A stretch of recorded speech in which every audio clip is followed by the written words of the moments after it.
তো হ্যালো বন্ধুরা, তোমরা তো দেখে বুঝে গেছো আমি কি বানাচ্ছি।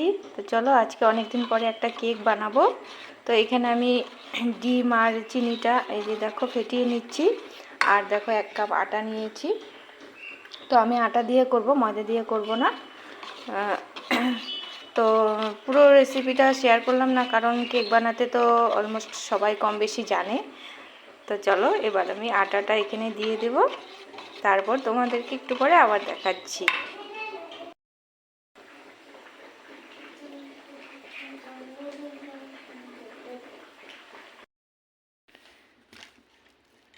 তো এই যে বন্ধুরা দেখো কেক দেখেছো হয়ে গেছে।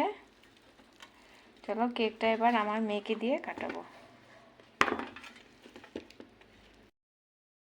তো গাইস দেখো কেক ঘরে বানিয়ে নিলাম কেক। তো চলো এবার কাটিং হবে, কেক কাটিং। দেখো কেক কাটিং হবে আমার মেয়ে কেক কাটিং করছে, কেক কাটিং করছে। এই যে আস্তে আস্তে আস্তে। তো বন্ধুরা এই যে দেখো কেক কাটিং তো করে নিল আমার মেয়ে। এই যে দেখো কি সুন্দর সফট হয়েছে, একদম সফট হয়েছে। খেতে জানি না কেমন হয়েছে, তো চলো খেয়ে তোমাদেরকে বলছি কেমন হয়েছে।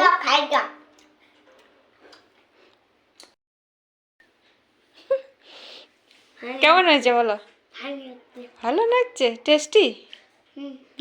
টেস্টি মা, এদিকে তাকা বলো, এইদিকে তাকা বলো ক্যামেরার দিকে।